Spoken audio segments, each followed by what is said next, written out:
परमाणु पुद्गल द्रव्य है या पुद्गल द्रव्य की शुद्ध पर्याय है? पुद्गल द्रव्य की शुद्ध पर्याय। बस अब आ गया। तो परमाणु पना ज्यों का त्यों बना रहेगा, वो भी पर्याय है।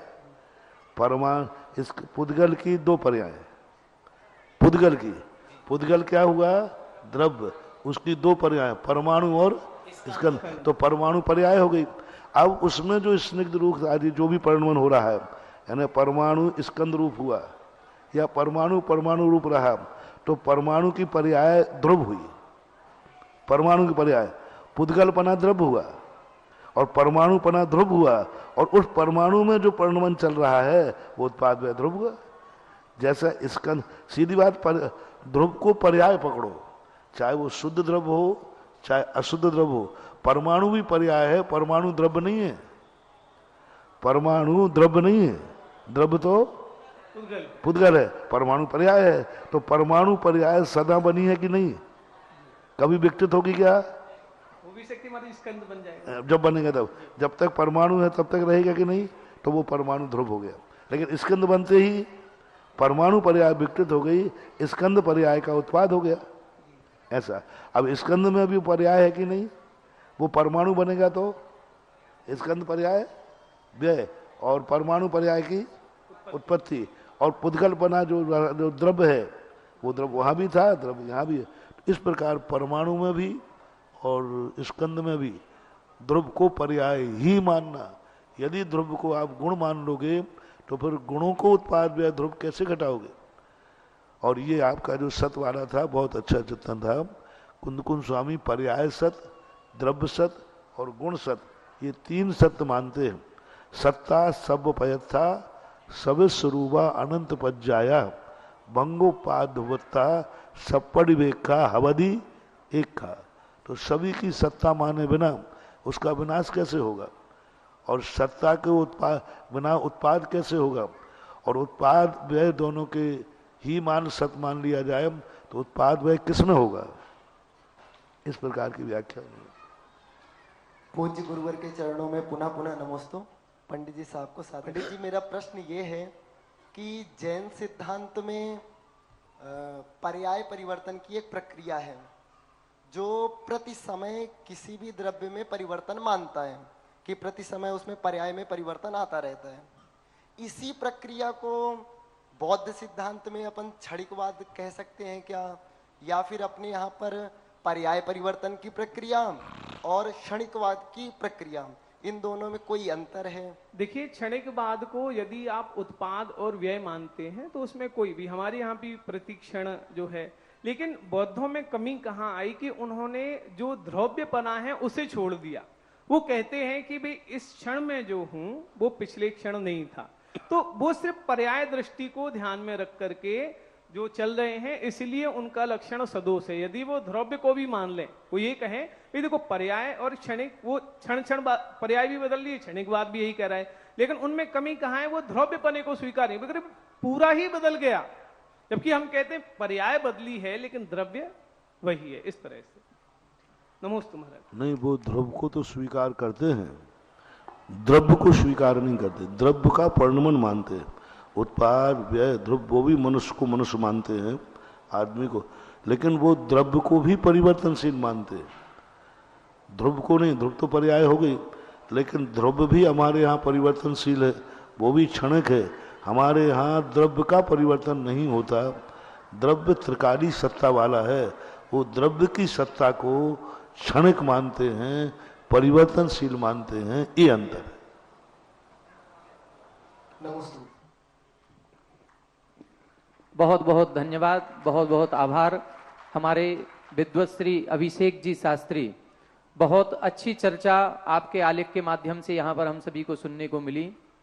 महाराज श्री, आज पूज्यवर कुंदकुंद आचार्य महाराज की जयकार लगाने वाले बहुत सारे लोग हैं, उनके ग्रंथों को पढ़ने वाले भी बहुत सारे लोग हैं, उनके ग्रंथों पर चर्चा करने वाले भी बहुत सारे लोग हैं, लेकिन ऐसी सम्यक चर्चा, ऐसे रहस्यों का उद्घाटन केवल होता है तो केवल आपकी चरण सन्निधि में होता है, जहां पर जो आचार्य कुंदकुंद महाराज का मूल उद्देश्य रहा होगा, कोई भी गाथा लिखने का, कोई भी शब्द को रखने का, आप उस शब्द की गहराइयों तक पहुंच जाते हैं और ऐसे ऐसे रहस्यों का उद्घाटन करते हैं जो एक आम श्रावक कितना भी स्वाध्याय कर ले उन गहराइयों तक नहीं पहुंच सकता। और यही कारण है कि आज हम श्रमण संस्कृति संस्थान सांगानेर के भले ही युवा विद्वान क्यों ना हो, भले ही हम लोगों ने कम ग्रंथों का अध्ययन क्यों ना किया हो, लेकिन आज जो इस समय सार की विस्तृत चर्चा करते हैं उनसे भी टक्कर लेने को तैयार हैं। क्यों तैयार हैं? क्योंकि हमारे गुरु पूज्य निर्यापक श्रमण मुनि श्री सुधा सागर जी महाराज श्री हैं।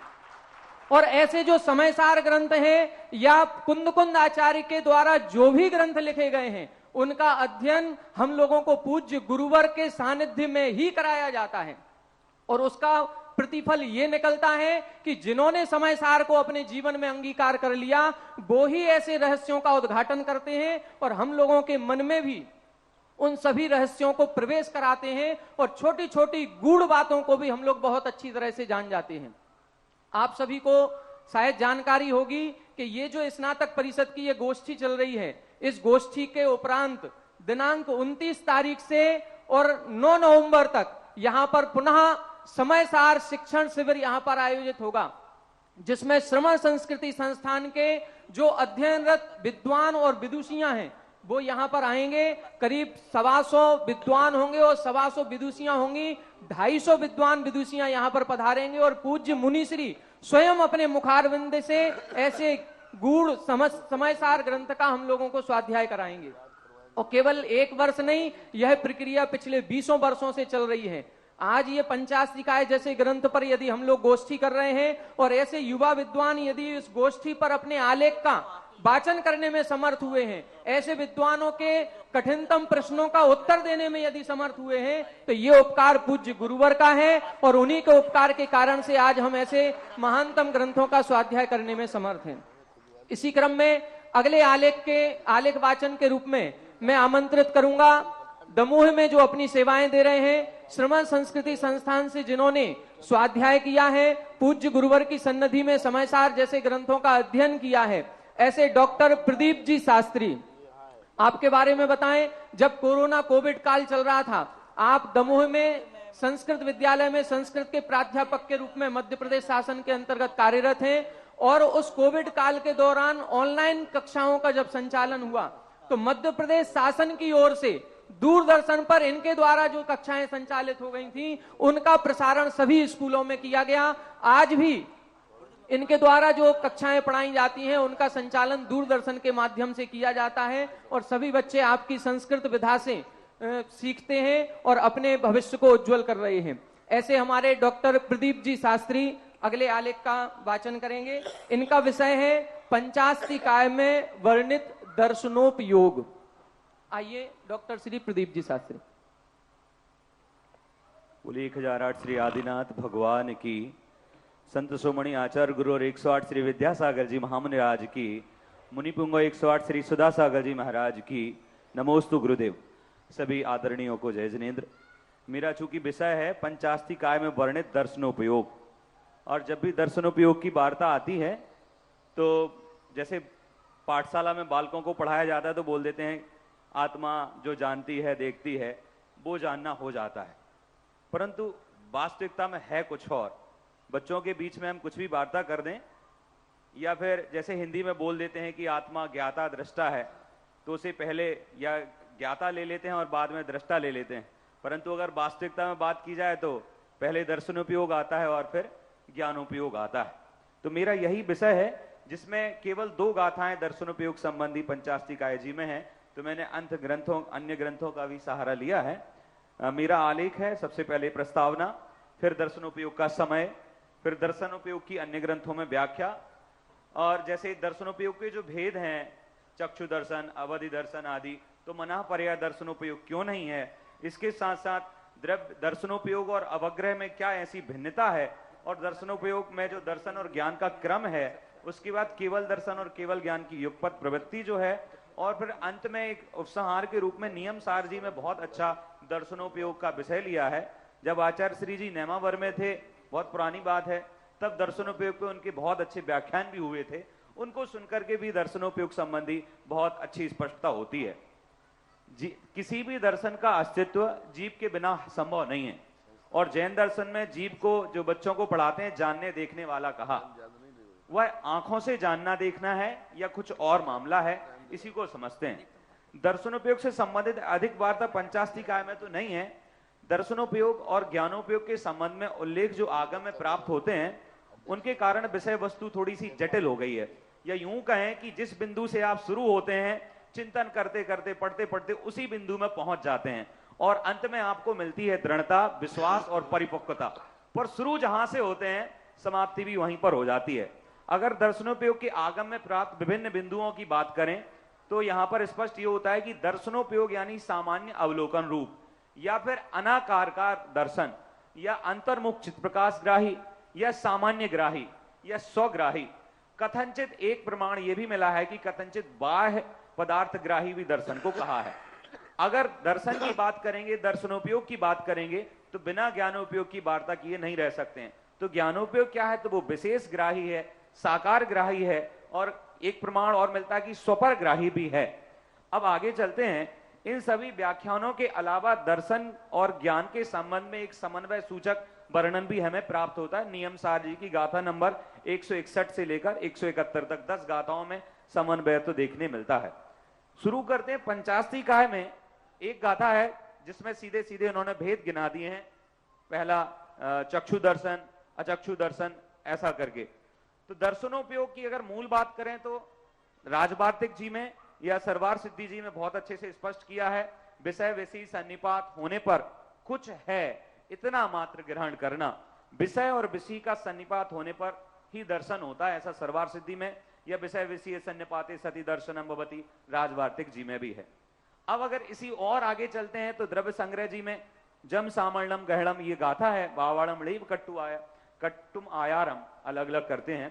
तो जो सामान्य विशेषात्मक पदार्थों के आकार विशेष को ग्रहण ना करके निर्विकल्प रूप से अंश का या स्वरूप मात्र का जो ग्रहण करता है वह परमागम में कहा है। गोमट सार जी में बिल्कुल यही बात कही है। दोनों बिल्कुल एक रूप मिलती जुलती हैं। अब ये बात आती है कि विज्ञान भी इसे कहता है कि एक व्यक्ति बहुत अधिक समय तक केवल ज्ञान में नहीं रह सकता, उसे निर्विकल्प होना पड़ेगा, शांत होना पड़ेगा। कई मेरी इस विषय को लेकर के कुछ जो न्यूरोलॉजिस्ट हैं उनसे भी चर्चा हुई तो उन्होंने कहा दिमाग फट सकता है अगर एक ही विषय पर आप बहुत कंटिन्यू रहते हैं। तो ये जैन दर्शन पहले ही कह चुका है कि जो विकल्प रूप हमारा ज्ञानोपयोग है उसका भी समय अंतर्मुहूर्त है और निर्विकल्प रूप जो दर्शनोपयोग है उसका भी है, यानी ज्ञानोपयोग के बाद दर्शनोपयोग तो आएगा ही, ये साथ चलते हैं। अब आते हैं दर्शनोपयोग के समय के बारे में। तो विषय और विषय के योग देश में होने की पूर्वावस्था को दर्शन कहा, ये धबला जी में है। बाह्य अर्थ के ग्रहण के उन्मुख रूप होने की जो अवस्था है केवल वह दर्शन है ऐसा भी नहीं है, किंतु बाह्य अर्थ ग्रहण के उपसंहार के प्रथम समय से लेकर बाह्य अर्थ के अग्रहण के अंतिम समय तक दर्शनोपयोग होता है। यानी जैसे ही बाह्य अर्थ ग्रहण करना आपका शुरू हुआ उसके पहले तक दर्शनोपयोग होता है। ये जैसे इसको दर्शनोपयोग के लिए कहा भी है धबला जी में, प्रकाश वृत्तिर्वा दर्शनम अश्य गमनिका प्रकाशो ज्ञानम तदर्थ मात्मनो वृत्ति प्रकाश वृत्ति तद दर्शनम इति, अथवा दर्शन को प्रकाश वृत्ति भी कहा है। इसके अलावा यह अमुक पदार्थ है, यह अमुक पदार्थ है या ये पदार्थ है, ऐसी व्यवस्था किए बिना ही जानना। आप देखना दर्शन में भी जानना आ गया, क्या यह अमुक पदार्थ है, यह ये पदार्थ है, ऐसी व्यवस्था किए बिना ही जानना और उसमें आकार का ना होना ही क्या है? दर्शन है, दर्शनोपयोग है। गोमट सार जी की 483वीं नंबर की गाथा में है। अब अन्य मत भी हैं, जैसे नैयायिक आदि दर्शनोपयोग को कैसे लेते हैं। द्रव्य संग्रह जी में इसे बहुत प्यार से समाधान दिया गया विधि मुख से कि चक्षु आदि इंद्रियों के अपने अपने क्षयोपम प्रमाण अपने योग स्थान में स्थित रूपादि विषयों का ग्रहण करना वही सन्निपात अथवा सन्निकर्ष है। यहां बात समझने लायक कि हमारा सन्निकर्ष और नैयायिकों का सन्निकर्ष अलग है। वो सन्निकर्ष मानते हैं कि हमारी जो भी इंद्रियां हैं उनके परमाणु या उनकी किरणें निकलकर विषय तक जाती हैं, उसको छूकर आती हैं, और हमारा ऐसा मानना नहीं है। इसके लिए तर्क भी दिया है, अगर हमारी आग्नि तक जाएंगी तो हमारी आंखें जल सकती हैं, इसलिए ये युक्ति उनकी सिद्ध नहीं होती है। और इसी के लिए और आगे कहा, जैसे श्रुत ज्ञान और मनापरय ज्ञान को उत्पन्न करने वाला अवग्रह ईहा आदि रूप जो मतिक ज्ञान है वह मति ज्ञान भी दर्शन पूर्वक उत्पन्न होने से उपचार से दर्शन।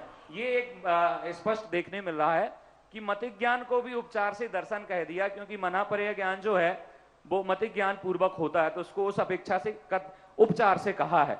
इसके बाद दर्शन की एक और व्याख्या मिलती है कि ज्ञान की, ये थोड़ा सा और चिंतनीय है कि ज्ञान की उत्पत्ति के लिए जो प्रयत्न, उस रूप जो आत्मा का परिच्छेदन अवलोकन व दर्शन कहलाता है।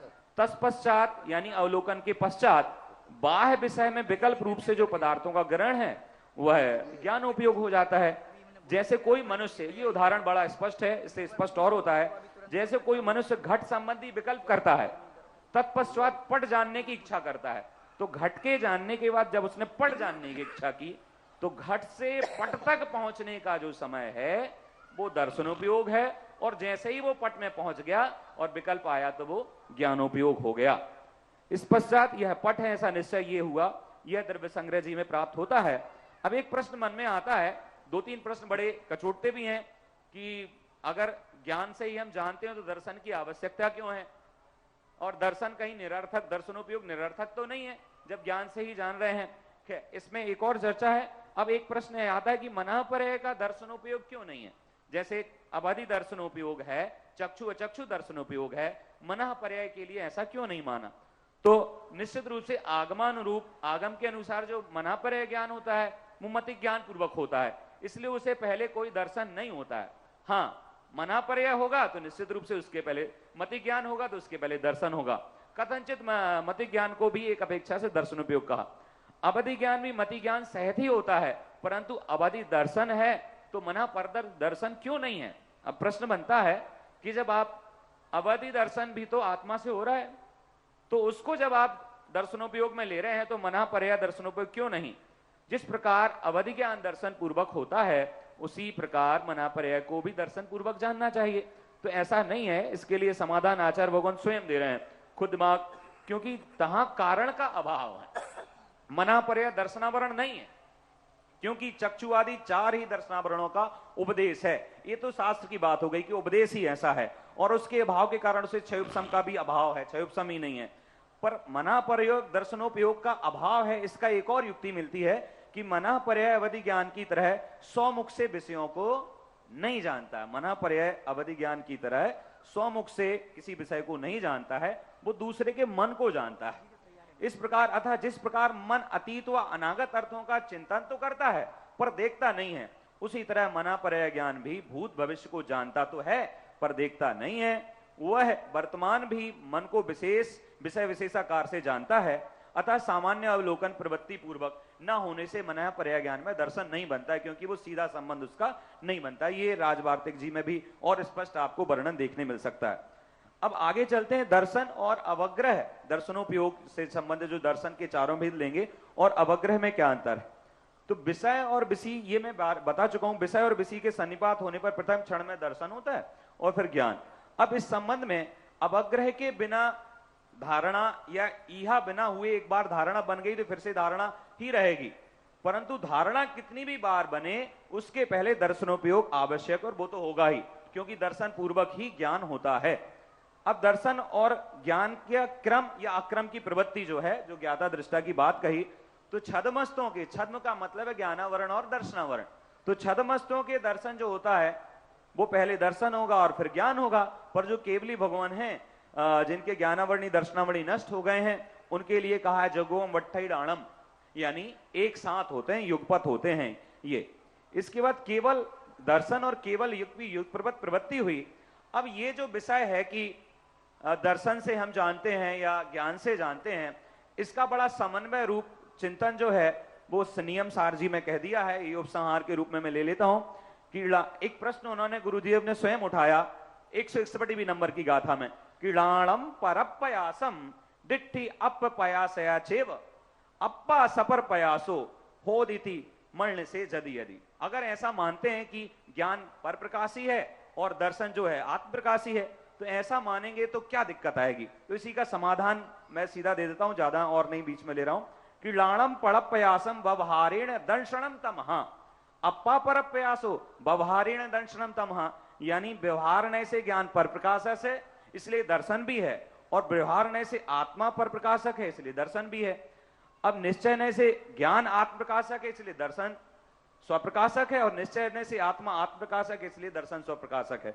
अब प्रश्न ये आता है कि अगर पर प्रकाशक उसको मानते हैं तो फिर वो विकल्प वाला हो जाएगा। तो ये तो मैं महाराज जी के पास ही निवेदन करूंगा कि अगर पर प्रकाशक है और विकल्प होगा तो फिर ये एक समस्या बन जाएगी दर्शन के साथ। अब दर्शनोपयोग के भेद की वार्ता है, जिसमें गुणस्थान को घटाया है कि चक्षु दर्शन का गुणस्थान 1 से लेकर के आगे जाएगा 12वें तक, और अचक्षु दर्शन का भी यही है। परंतु अवधि दर्शन, चूंकि अगर अवधि ज्ञान की बात होगी और कुवधि ज्ञान की बात होगी तो अवधि ज्ञान तो चौथे गुण स्थान से होगा, कुवधि ज्ञान प्रथम से होगा। परंतु जब दर्शनोपयोग में अवधि दर्शन की बात आती है तो ये फिर कुवधि होता नहीं, क्योंकि ये निर्विकल्पक होता है तो ये कुवधि होगा नहीं, इसलिए इसका गुणस्थान 4 से 12 आता है। और अगर केवल दर्शन की बात आती है तो ये 13वें 14वें गुणस्थान में आता है। अब दर्शनोपयोग जो मूल प्रश्न बनता है कि प्रमाण क्यों नहीं है, दर्शनोपयोग प्रमाण क्यों नहीं है, तो उपरोक्त प्रमाणों के आधार पर अपन चर्चा कर सकते हैं। यदि दर्शनोपयोग के रूप को प्रमाण स्वीकार कर लेंगे तो निर्विकल्प ज्ञान की अवस्था, जैसे हम दर्शन कहते हैं, वो निर्विकल्प रूप नहीं रहेगी। और भी ऐसी चर्चाएं हैं। न्याय में सर्वत्र ज्ञान को ही प्रमाण रूप से प्रस्तुत किया गया, जैसे परीक्षामुख या न्यायदीप का आदि में। यदि दर्शन को भी ज्ञान के समान ही प्रमाण मानते हैं या दर्शन को ही सब कुछ मान लेते हैं तो ज्ञान की आवश्यकता ही क्या है। प्रमाण के लिए ऐसा कहेंगे तो दर्शन से जब हम प्रमाण हो सकता है तो उसमें ही प्रमाण क्यों नहीं हो सकता।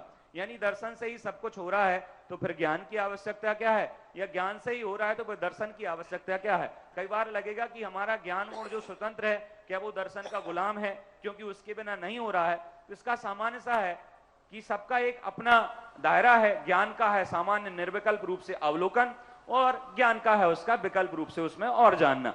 जैसे जो मति ज्ञान का विषय है वो मति ज्ञान जानेगा, और जो श्रुत ज्ञान का विषय है वो श्रुत ज्ञान जानेगा।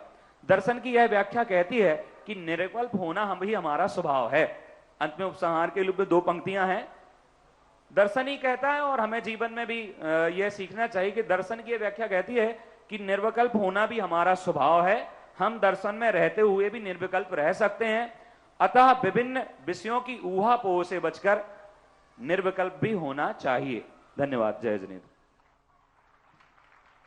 पंडित जी साहब, जय जिनेंद्र। एक जिज्ञासा है, जैसे आपने दर्शन की परिभाषा में बताया कुछ है अर्थात सामान्य अवलोकन, तो हमारे यहाँ 2 प्रकार के अवग्रह होते हैं, अर्थावग्रह और व्यंजनावग्रह। व्यंजनावग्रह में भी ये कहते हैं कुछ है, उसके बाद कुछ स्पष्ट नहीं होता है। तो क्या दर्शन, आपने कहा कुछ है, तो दर्शन में और व्यंजनावग्रह में अंतर माने, अथवा हम वैसे तो वो ज्ञान का रूप है, अथवा उसको क्या माने। पहली बात तो ये दर्शनोपयोग है, और दूसरा कि जो अवग्रह इहा आदि भेद हैं वो ज्ञान के भेद हैं, है ना। और ज्ञान होता है विकल्प से सहित, और जो दर्शन है वो होता है निर्विकल्प। अब उसमें जो कुछ है उसमें आकार का ग्रहण नहीं हुआ। अगर आकार आ गया तो इसका मतलब वो अवग्रह है। अब कौन सा आकार है, क्या आकार, ये क्लियर नहीं हुआ अवग्रह में, पर आकार आ गया तो अवग्रह है, और अनाकार है तो अर्थावग्रह तो समझ में आता है, लेकिन व्यंजनावग्रह जो होता है तो उसमें और दर्शन में फिर क्या अंतर है।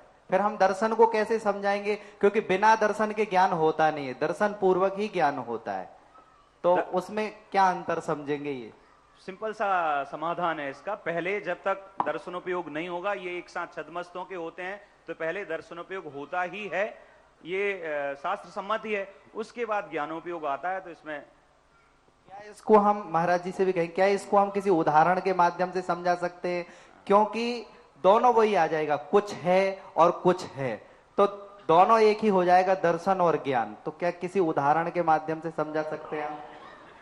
मुझे स्पष्ट ये लग रहा है, इसमें कोई संशय नहीं है कि जब विकल्प आएगा आपको कुछ है के बाद जो आकार आदि आ रहा है वो हो जाएगा आपका अवग्रह, और आकार नहीं है। बस जैसे पट को देखा, जैसे उसमें द्रव्य संग्रह जी में भी आया था कि आप घट को जान रहे थे, अब घट को जानने के बाद आप पट तक पहुंचे। अब ये नहीं स्पष्ट है कि पट है, पर वहां तक पहुंच रहे हैं, तो जो वहां तक पहुंचना है वो दर्शन हो गया, दर्शनोपयोग हो गया। अब उसमें कोई आकार आदि आ गया, विकल्प आ गया, तो वो हो गया आपका अवग्रह। विद्वत श्री प्रदीप जी से 2 निवेदन मेरे। सबसे पहला तो आपने जो अवधि दर्शन का गुणस्थान बताया वो चौथे गुणस्थान से आपने प्रारंभ किया। कौन सा? अवधि दर्शन का गुणस्थान। जबकि आगम की दृष्टि से देखा जाए तो जब अवधि ज्ञान प्रथम गुण स्थान में होता है, भले ही वो मिथ्या अवधि ज्ञान होता है, उस अपेक्षा से आचार्यों ने कुअवधि दर्शन का वर्णन या मिथ्या अवधि दर्शन का वर्णन नहीं किया, लेकिन गुणस्थानों का जहां वर्णन किया है तो उन्होंने प्रथम गुणस्थान से अवधि दर्शन माना है। इससे आप एक बार देख लीजिएगा। दूसरा मेरा ये प्रश्न आपसे रहेगा, आपने कहा मन परे ज्ञान होने से पहले कोई भी दर्शन नहीं होता। आगम की दृष्टि से आपने 2-3 बात यहाँ पर कही। वो ऐसा था, अवधि मनःपर्य ज्ञान के पहले मतिज्ञान, क्योंकि मतिज्ञान पूर्वक ही मनःपर्य ज्ञान होता है, और जब मतिज्ञान होगा तो निश्चित रूप से उसके पहले उसी बात को स्पष्ट करना था। सरवार सिद्धि जी के आगम के अनुसार इहा मति ज्ञान होता है, इहा मति ज्ञान पूर्वक मनःपर्य ज्ञान होता है, और इहा मति ज्ञान होने से पूर्व निश्चित रूप से चक्षु या अचक्षु दर्शन होगा ही, निश्चित रूप वो क्रम से। अच्छा, रुके आपने कहा कि अवधि दर्शन मिथ्यात गुण स्थान में होता है। किसी भी आचार्य ने ये शंका बनी हुई है हमेशा से, समाधान कोई आचार्य नहीं कर रहे। अवधि दर्शन तो होता है, पक्का है, और अवधि दर्शन का गुण स्थान चौथे से ही है। पहले दूसरे गुण स्थान में कुअवधि ज्ञान जो अभव्य को होता है, आदि को सबको होता है, हो सकता है, हाँ, पर अवधि दर्शन की व्याख्या नहीं कर रहे। अवधि गुण स्थान मिथ्यात गुण स्थान में किसी भी आचार्य ने नहीं लिया। अब घटित कैसे होगा ये अपनी जिज्ञासा है, पर सारे आचार्य एक मत हैं, अवधि दर्शन चौथे से ही होता है। अब ये जिज्ञासा अपनी है कि फिर मिथ्या दृष्टि का अवधि ज्ञान किमात्मक होता है, उसके पूर्व क्या होता है, ये जिज्ञासा है। लेकिन गुण स्थान तो सभी आचार्य चौथे से ही मानते हैं। जी महाराज जी, इसका एक और जैसे कह सकते हैं कि अवधि ज्ञान जो है वो रूपी पदार्थ को जानता है, और जो दर्शनोपयोग है वो अनाकार को विषय करता है। उससे कोई मतलब नहीं। अवधि दर्शन हो सकता है तो मिथ्यात गुण स्थान में भी अवधि दर्शन है, भली कु हो, पर वहां वो जब वो पदार्थ को जानेगा तो उसके पूर्व वो क्या करेगा, वो प्रश्न है, बराबर है। और हमेशा, और कोई भी आचार्य इस प्रश्न का उठा करके समाधान नहीं कर रहे, और ये प्रश्न है। महाराज जी, एक विषय जो मिलता है कि दर्शनोपयोग को बाह्यग्राही किस अपेक्षा से घटित कर सकते हैं या नहीं कर सकते? दर्शनोपयोग जो बाह्यग्राही कहा है सुपर प्रकाशी दोनों हैं। इसके अंदर ये है, आत्मग्राही के 2 अर्थ चर्चा में आए थे वाचना में। एक आत्मग्राही का अर्थ होता है पर पदार्थ को जानने के पूर्व जो आत्मा का उपयोग तैयारी हुई, पर पदार्थ को जानने के लिए जो तैयारी हुई, उसको आत्मग्राही दर्शन कह दिया गया। दूसरी बात है कि वो पदार्थ को देख तो रहा है, सन्निकर्ष कर रहा है, लेकिन वो विशेषता को नहीं जानता, पर्याय को नहीं जानता। आत्मा ने उसके सामान्य स्थिति को, सामान्य को ही आत्मा नाम से संबोधन करा। स्वयग्राही और परग्राही भी आता है, एक स्वयग्राही और परग्राही भी आता है, आत्मग्राही और परग्राही शब्द भी आता है। जब स्वयग्राही शब्द आता है तो स्वयग्राही का अर्थ होता है वो अपने आप को ग्रहण करता है, मैं पर पदार्थ को जानना चाहता हूँ, मैं जानने के लिए तत्पर हुआ हूँ। तो जो आत्मा में मात्र अनुभूति हुई, पदार्थ का निर्णय नहीं हुआ।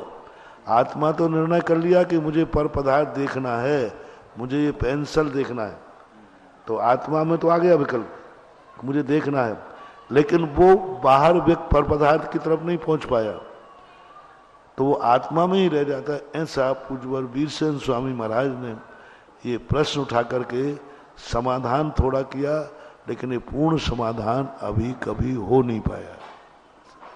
पंडित जी साहब, एक निवेदन ये था, अभी आपने कहा कि घट से पट को जानने की इच्छा दर्शन है, ऐसा उदाहरण दिया, तो क्या दर्शन को उदाहरण के माध्यम से समझा सकते हैं क्या? और समझा सकते हैं तो आपको कोई विशेष ऐसा उदाहरण मिला हो जिससे सरल भाषा में हम दर्शन समझ सकें, तो वो आप कृपया बताएं। दर्शन जीवन के लिए ही है, और हम सबका जीवन एक उदाहरण ही है। अगर हम दर्शन को नहीं समझ पा रहे हैं, इसका मतलब हम जीवन जानवरों की तरह ही जी रहे हैं, मुझे ऐसा लगता है। इसका उदाहरण, और बिना दर्शन के, इसका उदाहरण दिए देता हूं। इसका उदाहरण ये है, अब आजकल आप लोग क्या है, मोबाइल से फोटो खींचते हैं। पहले फोटो खींच जाती थी कैमरे से, पहले निगेटिव बनता था, फिर पॉजिटिव। निगेटिव दर्शन है, पॉजिटिव ज्ञान है। नमोस्तु महाराज से ऐसे सरल उदाहरण। बहुत बहुत धन्यवाद हमारे डॉक्टर प्रदीप जी शास्त्री। महाराज श्री, हम सभी लोग जब श्रवण संस्कृति संस्थान सांगानेर में अध्ययन करने के लिए गए थे, या जो भी बच्चे जाते हैं वहां 10वीं के बाद प्रवेश होता है 11वीं से। और जैसा कि आज एक माहौल बना हुआ है अंग्रेजी माध्यम का, इंग्लिश मीडियम में हम पढ़ाना चाहते हैं, वहां पर श्रवण संस्कृति संस्थान सांगानेर में जो हम लोग अध्ययन करते हैं वो संस्कृत माध्यम में करते हैं। संस्कृत केवल सब्जेक्ट नहीं है, संस्कृत हमारा मीडियम है। वहां पर जो हम लोग एग्जाम देते हैं वो भी हमें संस्कृत टू संस्कृत ही लिखना पड़ता है। और जब हम लोग 11th में प्रवेश करते हैं तो कई बार घबराहट होती है कि हम संस्कृत में कैसे लिख पाएंगे, क्योंकि इतने जल्दी संस्कृत नहीं सीखे। लेकिन वहां का एक माहौल, वहां का वातावरण इतना अच्छा है, वहां के अध्यापक इतने अच्छे हैं कि हम लोगों को 6 महीने साल भर के अंदर संस्कृत का इतना ज्ञान करा देते हैं कि हम लोग पेपर देते हैं तो संस्कृत माध्यम में पेपर देने में समर्थ हो जाते हैं। वहां के विद्वान मात्र 5 वर्षों के अंदर न केवल संस्कृत को सीखते हैं, बल्कि जो हमारे कुंद आचार्य महाराज ने जिस भाषा में अपने ग्रंथों को लिपिबद्ध किया है, ऐसी प्राकृत भाषा को भी सीखते हैं, अपभ्रंश भाषा को भी सीखते हैं। आज कहते हुए बड़ा गर्व होता है कि आज वर्तमान में भले ही हमारे कुंद आचार्य महाराज श्री रहे होंगे, वो 2000 वर्ष पूर्व रहे, और उस समय एक प्राकृत भाषा का चलन था, प्रचलन था, उन्होंने जन भाषा में ग्रंथों का लिपिबद्धीकरण किया। लेकिन आज वर्तमान में भी एक प्राकृत भाषा में पूरा शोध कार्य लिखा गया, और हमारे श्रवण संस्कृति संस्थान के डॉक्टर पुलक जी गोयल जी के द्वारा पूरा शोध कार्य PhD प्राकृत भाषा में लिखी गई। ऐसा हम लोगों को एक भाषात्मक सीखने के लिए वहां प्रोत्साहित किया जाता है।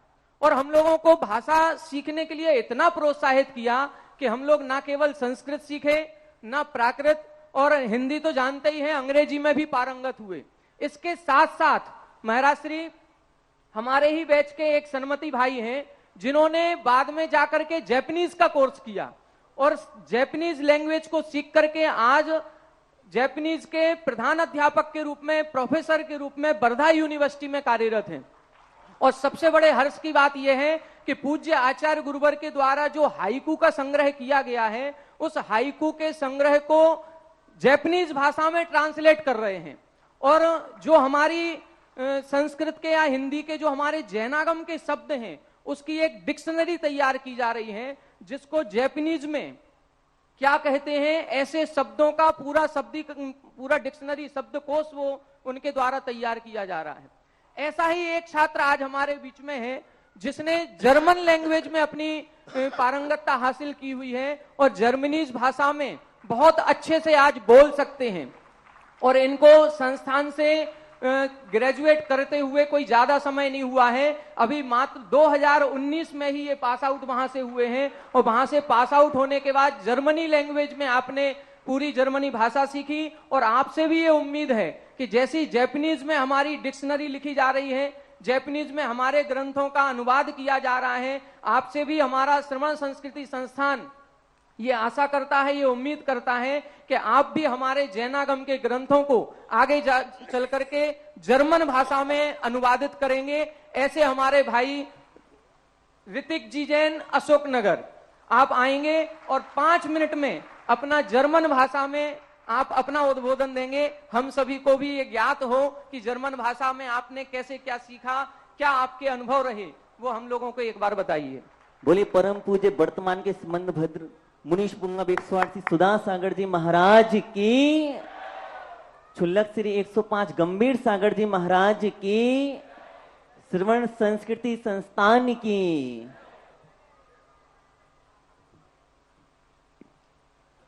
जय जिनेन्द्र आनाले लौटे,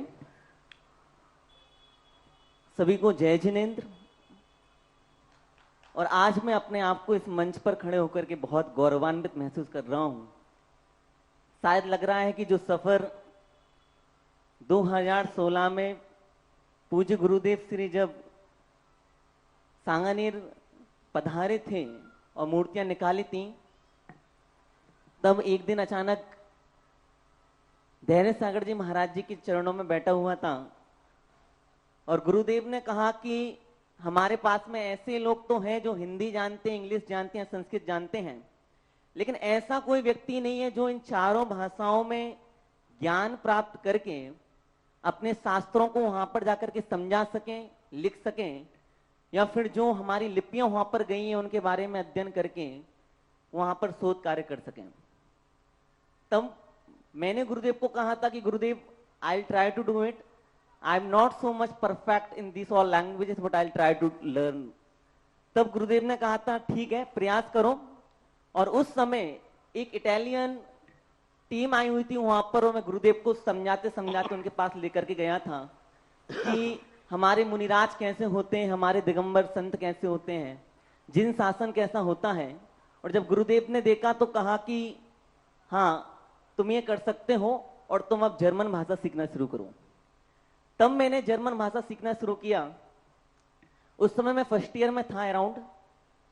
it was very difficult to learn this language really well because this is the third most toughest language in this world. ये दुनिया की सबसे तीसरी कठिन भाषा है और इस भाषा को सीखना थोड़ा सा कठिन है बजाय फ्रेंच या स्पेनिश भाषा के। तब मेरे पास फीस भी नहीं थी।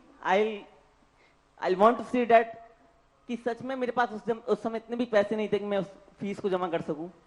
Somehow I manage it. मैंने और किसी ने मेरी हेल्प की, मैंने वो फीस भरी and then I learn this language. मैं रोज साइकिल से जाता था और हमारे ही संस्थान के आदिश भैया हैं, उनकी साइकिल से जाता था मैं और राजस्थान यूनिवर्सिटी में पढ़ता था। आप लोगों ने शायद 3 इडियट मूवी देखी होगी जहां पे आमिर खान कहता है कि आपको पढ़ने के लिए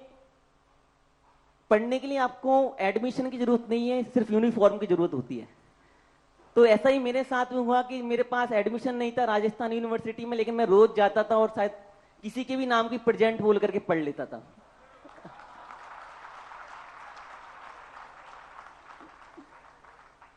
लेकिन ये 1.5-2 महीने चला और फिर 10 लक्षण पर्व आ गए। मैं बहुत ज्यादा नहीं सीख पाया, लेकिन फिर मैं सीखता था, कभी यूट्यूब से सीखता था, कभी मतलब समहाउ जैसे मैं सीख सकता हूं। फिर एक सर मिले मुझे, देवकरण सैनी सर, और उन्होंने, पता नहीं गुरुदेव आपका आशीर्वाद था, उस कोर्स की फीस लगभग 1 लाख रुपए थी और उन्होंने कहा था मुझसे कि बेटा आप पढ़ो, if you want to do something for the Hinduism and Indian culture you can do it, I help you. तो मैंने फिर उनकी मदद से, मैंने जहां तक मेरे से बना मैंने उनको फीस दी और उन्होंने फिर मुझे वो भाषा सिखाई और मैं उनको आपका ही रूप मानता हूं गुरुदेव की। आपके आशीर्वाद से सारे रास्ते आसान होते चले गए। फिर मैंने जो हमारा इंटरनेशनल सर्टिफिकेट होता है, फिर मैंने वो क्रैक किया। और अब मैं आपको बहुत संक्षेप में कहना चाहता हूँ कि श्री दिगंबर जैन श्रवण संस्कृति संस्थान सिर्फ एक संस्थान नहीं है, ये अपने आप में एक यूनिवर्सिटी है, जीवन जीने की कला सिखाती है।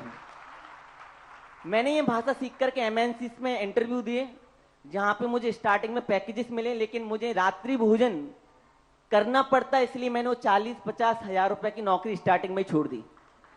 मैंने कहा गुरुदेव ने सिखाया है कि पैसे धर्म से बढ़कर के नहीं होते हैं।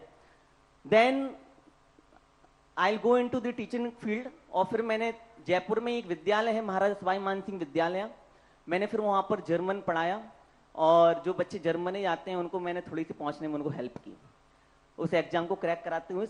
आज मैं थोड़ा सा दिगंबर जैन श्रवण संस्कृति संस्थान के बारे में एक झलक देता हूं कि किस तरीके से ये संस्थान हमारे लिए कंकड़ से शंकर बनाता है, जीरो से हीरो बनाता है। जहां पर हम शायद एक शब्द भी नहीं बोल पाते, वहां पे हम जैसे छोटे छोटे बच्चे लाखों और हजारों की सभाओं में बेधड़क बोलते हैं और लोग अचंभित रह जाते हैं कि कैसे एक छोटा सा बच्चा ये बोल सकता है। और गुरुदेव के आशीर्वाद से कई बार मुझे जर्मन भाषा के बेस्ट स्पीकर का भी अवार्ड मिला हुआ है जयपुर में। सो आई स्टार्ट। श्री दिगंबर जैन श्रवण संस्कृति संस्थान ist nicht nur ein Institut, sondern ist es auch ein großes Universität in Jaipur. Sri Digambar Jain Shravan Sanskrit Sansthan, ein sehr bekanntes, großes, heiliges Institut von Janismus. Es gibt lernen mehr als 400 Studenten यानेस्मुस, मतलब वहां पर जब लगभग 400 से ज्यादा विद्यार्थी जैन धर्म की शिक्षा ग्रहण करते हैं, बालक और बालिकाओं को मिलाकर के। Bis jetzt gibt es 100 diplomierte Wissenschaftler des Instituts, die der Gesellschaft ihre Dienste zur Verfügung stellen. Ebenso gibt es Institutionen wie Sarvan Sanskriti Sanstan. Muni Shri Sudhasagar ji ist sehr ein großer Gott für uns und he gründete es ist in 1969 जिसका मतलब है कि 1996 में इस संस्थान की स्थापना हुई और इस संस्थान को स्थापित करते हुए सांगानेर में यहाँ पर लगभग 1000 विद्यार्थी यहाँ से अभी तक अध्ययन करके निकल चुके हैं। पंडित रतनलाल जी Benada ist ein sehr bekannter, sehr großer Lehrer für uns. Sital Prasad ji, Arun ji sir und Herr Jayakumar ji arbeitet sehr fleißigerweise in das Institut. Snatak Parishad organisiere viele Kultur- und sprachliche Programme und wir lernen miteinander. Sri Digambar Jain Sarvan Sanskrit Sansthan, es ist eine Universität und es ist Oxford von Janismus. ये श्री दिगंबर जैन श्रीमठ संस्कृत संस्थान, हम इसे यदि Oxford कहें तो ये कोई बहुत बड़ी बात नहीं होगी। जिस तरीके से इस संस्थान ने संस्कृत, प्राकृत और जैन दर्शन को संवर्धन किया है, संरक्षित किया है, वास्तव में ये आज हिंदुस्तान का एकमात्र ऐसा संस्थान है जहां पर श्रवण संस्कृति, श्रम परंपरा को जीवित रखा जाता है और उसके लिए कार्य किया जाता है। प्रतिवर्ष यहाँ से 10 लक्षण पर्व के लिए लगभग सहस्त्राधिक विद्वान पूरे देश में प्रवचन हेतु जाते हैं, शिक्षण शिविरों के लिए जाते हैं, विधि विधान के लिए जाते हैं और अमूमन यकीनन हम सभी अपना 100% देकर के हम जिन शासन को गौरवान्वित करने का कार्य करते हैं, ऐसे हमारे पूज्य मुनिपुंग सुधासागर जी महाराज जी का आशीर्वाद है। उन्हीं के आशीर्वाद से हम सभी धर्म के कार्य में लगे हुए हैं। एसिस्ट गांस यूनिवर्सिटी एट वियर वोदिक स्टूडेंट एंड कॉमन हाउस एमपी, यूपी, राजस्थान, महाराष्ट्र और जो वाइडर, यहाँ पर लगभग मध्य प्रदेश से, उत्तर प्रदेश से, छत्तीसगढ़, राजस्थान, तमिलनाडु, महाराष्ट्र, दिल्ली सहित तमाम प्रदेशों से बच्चे आकर के यहाँ पर अध्ययन करते हैं। वी आर स्टूडियरन हियर फॉन आल्टन विश देन आफ्सलुस। यहाँ पर हम सभी लोग कक्षा 11वीं में प्रवेश करते हैं और लगभग हम यहाँ पर शास्त्रीय बीए और एमए तक की पढ़ाई करते हैं। आम एंडी इस वेदांकी मिश बाई हैर सिकरजी सर ऑल्सो एंड दी आलोक जी बड़े मलेरा, he contributed so much to me learn this language. When I was shepherd, he promoted me and he inspired me to learn this language. समय समय पर हमारे जो तमाम स्नातक हैं, वास्तव में जब आप कहते हैं कि यू कैन डू इट, तब मैं महसूस करता हूं कि वास्तव में मैं कर सकता हूं। आपके शब्द, बहुत सारे लोगों ने मुझे सहयोग किया है, मैं शायद सबका नाम यहां पर नहीं ले सकता, लेकिन आप सभी को जिन्होंने भी मुझे इस भाषा को सीखने के लिए, आगे बढ़ने के लिए मुझे सहयोग प्रदान किया है, मैं उन सभी का तहे दिल से बहुत बहुत शुक्रिया अदा करता हूं। और श्री दिगंबर जैन श्रीमठ संस्कृति संस्थान के लिए मैं आजीवन में ऋणी रहूंगा, जिन्होंने मुझे इस लायक बनाया है कि मैं आज शायद यहाँ पर खड़े होकर के या फिर देश में जो भी विधि विधान, शिक्षण शिविर, प्रवचन आदि हो, तो कहीं पर भी ये संकोच नहीं करना पड़ता कि क्या बोलेंगे, कैसे बोलेंगे, कुछ आएगा कि नहीं आएगा। लेकिन अनबिलीवेबल है ये, और हमारे पास शब्द नहीं होते कि हम किस तरीके से कह सकते हैं। सिर्फ एक ही लाइन कहूंगा कि गर्व से तुम कहोगे जब सुनाई जाएगी दास्तां। श्री दिगंबर जैन श्रीमठ संस्कृति संस्थान हम सभी जानते हैं, और बहुत बहुत धन्यवाद आप सभी का। मैं दोनों हाथ जोड़ करके आज आप सभी का बहुत बहुत धन्यवाद करता हूं। गुरुदेव का बहुत बहुत आशीर्वाद और बहुत बहुत आभार, उनका जो हमारे लिए आशीर्वाद मिलता रहता है। मैं उन सबके लिए, पूज्य चुल्लक श्री के लिए और समस्त संस्थान के पदाधिकारियों के लिए बहुत बहुत धन्यवाद। Thank you so much. फीलन लीवन दांग काने लॉयटे। जय जिनेन्द्र, जय जिनेन्द्र।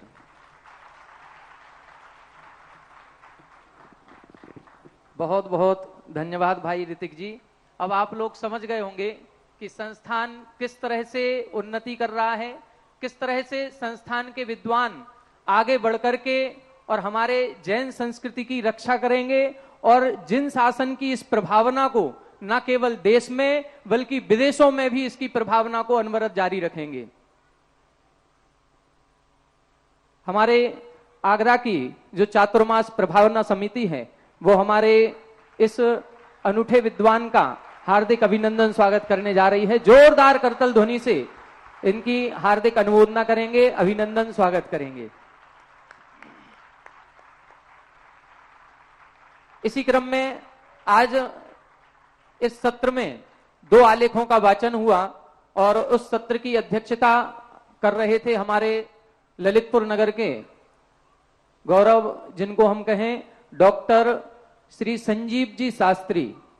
आप उत्तर प्रदेशीय शासकीय सेवा में प्राध्यापक के रूप में अपनी सेवाएं दे रहे हैं। हमारी अखिल भारत वर्षीय दिगंबर जैन विद्वत परिषद के आप संयुक्त मंत्री के पद पर सुशोभित हैं और आज के सत्र की अध्यक्षता कर रहे थे। आपको सविनय निवेदन पूर्वक आमंत्रित करते हैं कि अपने अध्यक्षीय भाषण से आज के इस आलेख वाचकों के आलेख की समीक्षा करें। आइए डॉक्टर संजीव जी शास्त्री।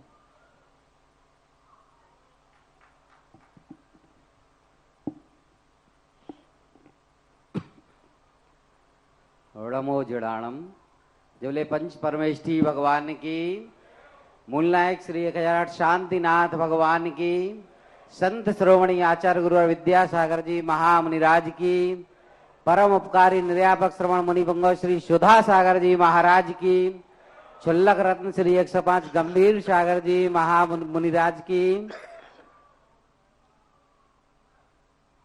संगोष्ठी के निर्देशक हमारे आदरणीय पर्यावरणीय विद्वान अधिष्ठाता आदरणीय डॉक्टर जय कुमार जी, प्राचार्य अरुण कुमार जी और उपस्थित नहीं हो पाए हैं किन्हीं कारणों से हमारे डॉक्टर शीतल चंद जी, सारस्वत अतिथि विद्वत श्री दिनेश जी पाटनी, विशिष्ट अतिथि विद्वत आनंद जी ललितपुर, सत्र संचालक आलोक जी मोदी। आप बिना भूमिका बोलो।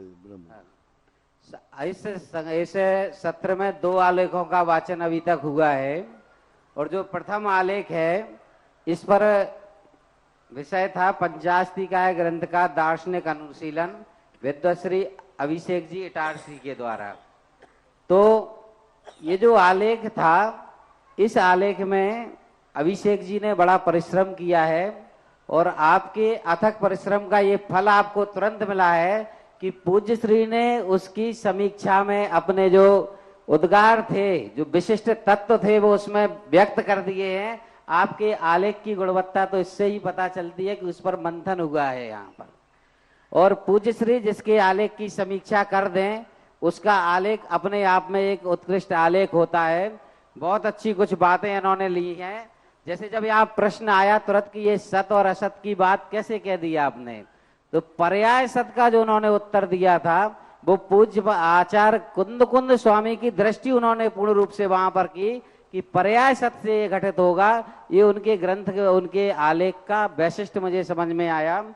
कई चीजें ऐसी थी कि उसमें अपन दूसरे दर्शनों की समीक्षा की, लेकिन दूसरे दर्शनों की समीक्षा करने के लिए उनके पक्ष की कुछ मूलभूत चीजों को रखना हम यहाँ नहीं कर पाते हैं, जबकि ये करना चाहिए।